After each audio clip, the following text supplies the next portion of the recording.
آج کی کہانی کا عنوان ہے وہ کون تھی۔ یہ قصہ کل رات ہی سنا ہے، جس نے سنایا انہی کی زبانی بیان کر رہی ہوں۔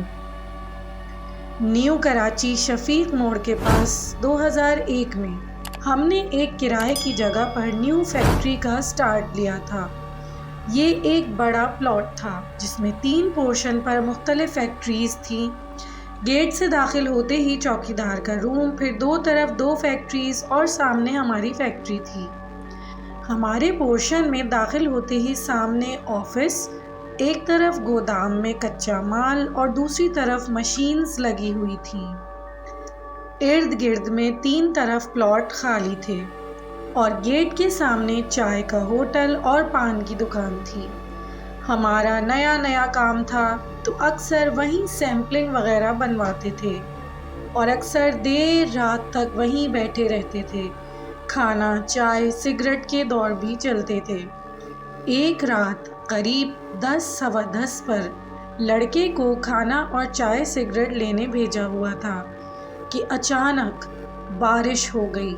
تھوڑی دیر بعد کھانا آ گیا تو سب ساتھ مل کر کھانے لگے۔ اسی دوران باتوں باتوں میں لڑکے نے کہا کہ ہماری فیکٹری کی چھت پر شاید چوکیدار کی بیوی یا بیٹی بارش میں لال جوڑا پہنے اکیلی نہا رہی ہے۔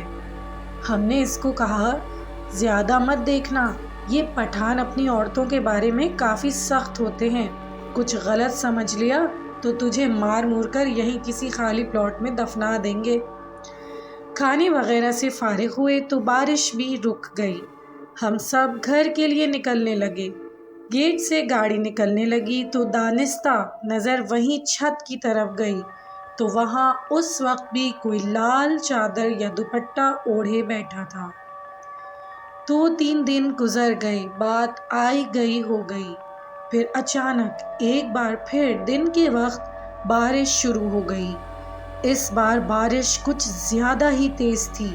ہمارے پورشن میں گودام والی طرف سے چھت سے پانی آنے لگا تو ہم نے جلدی لوڈر سے مال سائڈ میں کروایا اور لڑکے کو چوکیدار کے پاس بھیجا کہ اوپر چھت سے پانی آ رہا ہے تو ہم کو اوپر جا کر پلاسٹک بچھانا ہے تاکہ پانی اندر نہ آئے۔ مگر وہ لڑکا واپس آ کر کہنے لگا کہ چوکیدار تو کہہ رہا ہے کہ اوپر جانے کا کوئی راستہ نہیں ہے، آپ خود کسی سیڑھی کا بندوبست کر لیں۔ ہم کو فوراً وہ چھت پر بیٹھی عورت یاد آ گئی تو میں خود چوکیدار کے پاس گیا اور اس سے کہا کہ جہاں آپ کی فیملی رہتی ہے ہم اس طرف سے چلے جاتے ہیں۔ چوکیدار حیران پریشان کہنے لگا، ہماری تو فیملی گاؤں میں ہے، چھت پر تو کوئی نہیں رہتا، نہ ہی کوئی راستہ ہے، تو عورت کہاں سے آ گئی؟ کل قصہ ادھورا رہ گیا تھا، وہ آج پورا کر رہا ہوں۔ جیسا کہ کل بتایا تھا کہ چوکیدار نے جب بتایا کہ اوپر چھت کا راستہ نہیں اور کوئی رہتا بھی نہیں، یہ سن کر ہم خوفزدہ تو ہوئے، مگر بارش کا پانی چھت سے ہی آ رہا تھا، اس کو روکنا بھی تو تھا۔ تو برابر پورشن والوں سے سیڑھی لے کر لڑکوں کو بھیجا کہ چھت پر خیال سے جا کر پلاسٹک شیٹ بچھا آؤ۔ وہ اوپر گئے اور واپس آ کر بتایا کہ چھت پر کچھ کچرا تھا جس سے پانی جمع ہو کر نیچے فیکٹری میں آ رہا تھا۔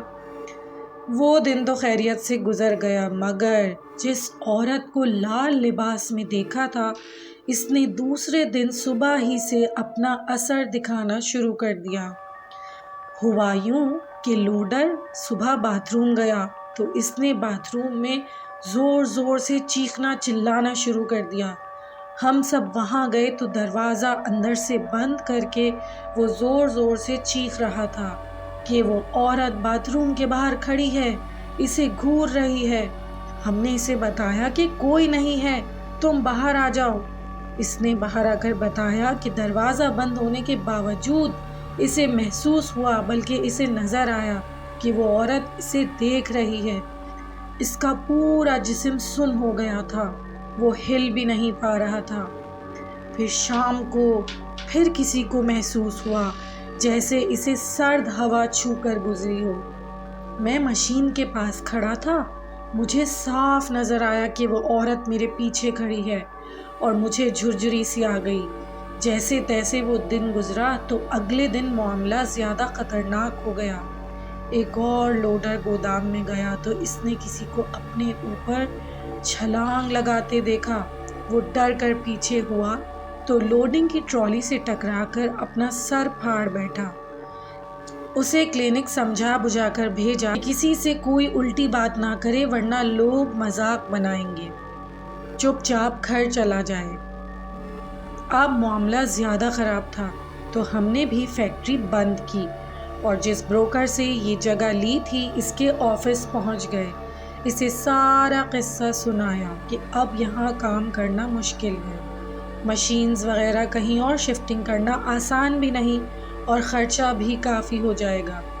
بروکر نے توقع کے برعکس بات توجہ سے سنی اور کہا کہ مجھے اس بارے میں کچھ معلوم ہے مگر کبھی کسی پر ایسا حملہ وغیرہ نہیں ہوا۔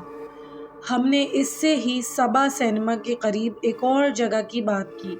پھر اس نے اس لڑکی کے بھوت یا روح کی کہانی جو اس نے 4-5 سال قبل سنی تھی وہ بتائی کہ ہماری فیکٹری کے پلاٹ کے پیچھے خالی پلاٹ میں کچھ لوگ شام کے وقت ٹرکوں سے اسمگل شدہ مال اور شراب وغیرہ کاروں میں بھر کر منتقل کرتے تھے کہ ایک روز اس پلاٹ کے سامنے کچی آبادی سے ایک لڑکا جس کی 2 روز بعد شادی تھی، وہ اپنے دوست کے ساتھ حجام کے پاس بال بنوانے نکلا تو ان گاڑیوں میں سے کسی ایک کار نے اسے ٹکر مار دی۔